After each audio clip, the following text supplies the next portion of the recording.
Olá, parte 7 e última, espero. É o último capítulo da análise que ficou para eu fazer, né? Para vocês. Depois os dois grupos vão apresentar seminários com o resto dos capítulos do romance. Então essa é a última parte. Capítulo 13. Capítulo 13, em que Jane finalmente conhece o Rochester, ou revê, né? Mas na condição do seu chefe, do seu patrão, do seu master, né? E já começa tudo mudado só pelo fato dele estar lá, porque carruagens, pessoas que entram e saem, né? Chega o dono da casa, ele tem que cuidar de todos os assuntos, colocar tudo em ordem, ver pessoas. E a Jane já acha legal isso, já acha bom, né? Porque Thornfield Hall was a changed place, no longer silent as a church. A rill from the outer world was flowing through. It had a master. For my part, I liked it better. Então, ela gostava dessa... Interessante, né? Inclusive, essa identificação. Porque, inclusive, ela já diz que essa característica, a ação, o movimento, que deveria ser considerada, ou era considerada na época dela, como apenas masculina, como particular do masculino, dos homens, ela sente, ela está defendendo, inclusive, que todas as mulheres sentem. Então, um homem é que consegue finalmente trazer isso para a vida dela, para a casa em que ela vive, trazendo movimento, vida e ação, pelo menos para ela observar de longe, e isso já é alguma coisa. E aí, bom, depois de algum tempo ele finalmente chama a Jane para conhecê-la, porque afinal ela é a preceptora da menina, né? A Mrs. Fairfax pede para ela se arrumar, colocar um vestido bom, não sei o que, e ela fica meio assim, mas ela bota, se arruma. E aí ela o vê de novo próximo à lareira, com o pé lá apoiado pelo stulzinho. Stool é um banquinho ou aquele lugar de colocar o pé, né? Apoio de pé de sofá, de poltrona, né? Então ele tá lá assim, porque a perna dele o pé dele torceu, enfim, o tornozelo torceu pela queda. Aí ela consegue olhá-lo melhor, evidentemente, sob a luz da lareira. E ela faz uma descrição que, na verdade, vai só reforçando o que ela já tinha visto a princípio dos traços dele. I knew my traveler, né? Porque ela reconhece logo o traveler, viajante, que ela conheceu sobre o cavalo. With his broad and jetty eyebrows, his square forehead, made squarer by the horizontal sweep of his black hair. I recognize his decisive nose, more remarkable for character than beauty. His full nostrils, denoting, I thought, color, né? Já está fazendo uma leitura da personalidade pelas características do rosto, que eu falei para vocês, que é da pseudociência frenologia. His grim mouth, chin and jaw, yes, all three were very grim, and no mistake about that. His shape, now divested of clothes, I perceived harmonized in squareness with his physiognomy. É todo quadrado, um homem todo quadrado. Bem masculino, bem anguloso, bem, né? E severo, stern. I suppose it was a good figure in the athletic sense of the term. Né? Então, um homem atlético. Broad-chested and thin-flanked. Né? Também hoje em dia a gente diria um homem triângulo, né? Que é com peito largo, só que quadrado, e as pernas finas. Though neither tall nor graceful, né? Nem alto e nem elegante. E eles começam a conversar. Ela não se sente, a princípio, desembaraçada, tímida, confusa, nada, porque ele não é... Porque ele também não... A recepção dele também é bem impaciente, senta aí, né? Aí ela diz de novo, né? A reception of finished politeness would probably have confused me. I could not have returned or repaid it by answering grace and elegance on my part. But harsh caprice laid me under no obligation. On the contrary, a decent quiescence under the freak of manner gave me the advantage. Então ela se sente superior por ela, pelo menos conseguir se mostrar calma e polida quando a pessoa a trata com certa rudeza, né? E aí elas travam um diálogo, enfim, que aí ele depois... Deixa eu ver. Primeiro uma perguntas gerais, não sei o que. Falando sobre a Adele, evidentemente, é por ela que A Jane tá na casa, e aí ele começa a perguntar sobre a vida da Jane, Lowood School, e tem um determinado momento, quando ela fala que passou 8 anos em Lowood, ele exclama: "No wonder you have rather the look of another world", né? Não é à toa que você parece uma criatura de outro mundo.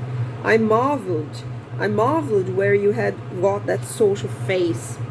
When you came on me in Hay Lane last night, I thought unaccountably of fairy tales, and had half a mind to demand whether you had bewitched my horse.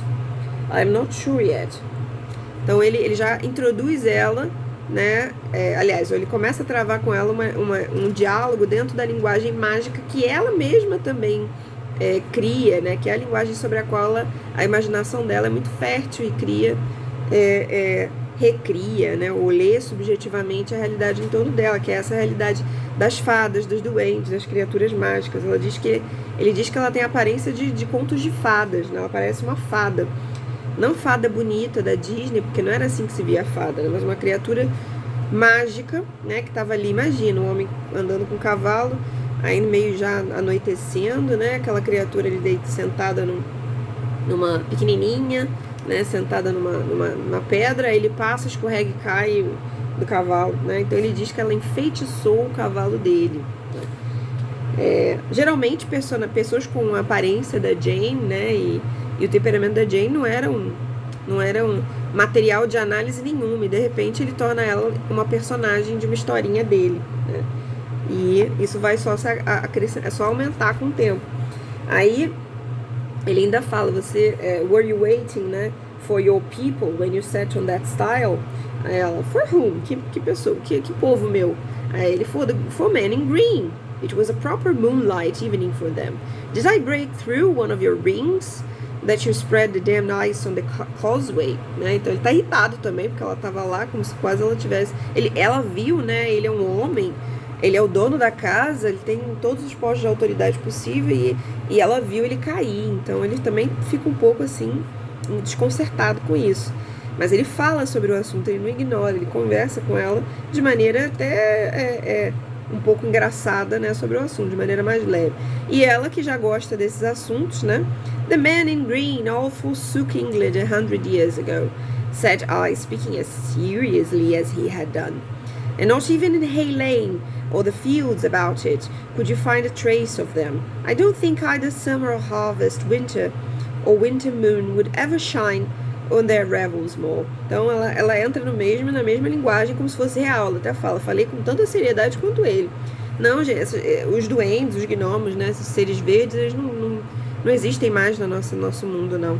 Eles já existiram, mas eles abandonaram a Inglaterra 100 anos atrás, dando até uma realidade histórica, né?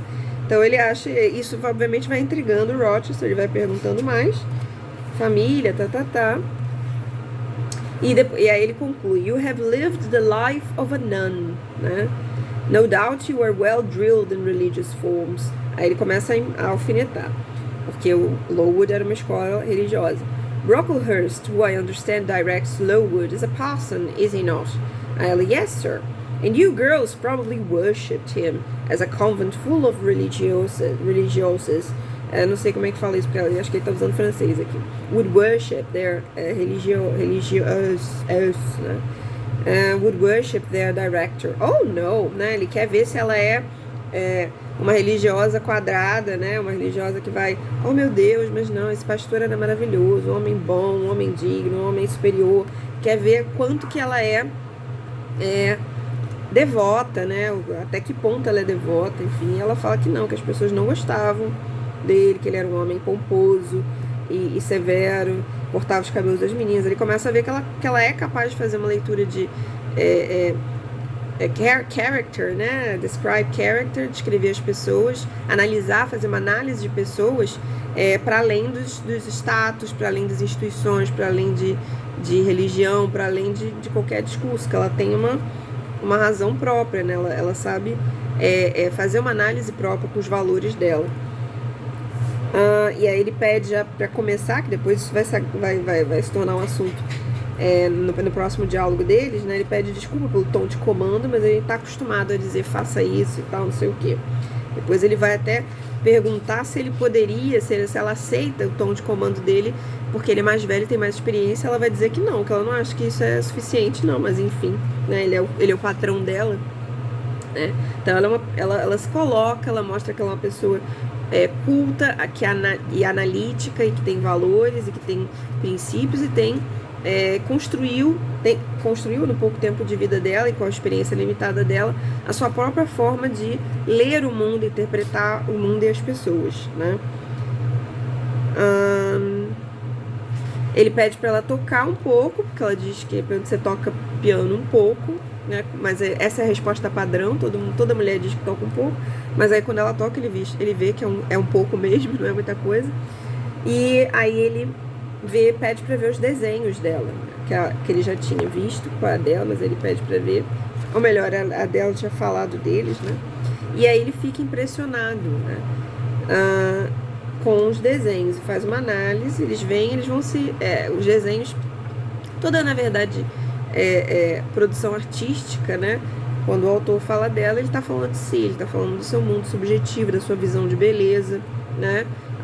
Da maneira como a visão de beleza é expressa por ele.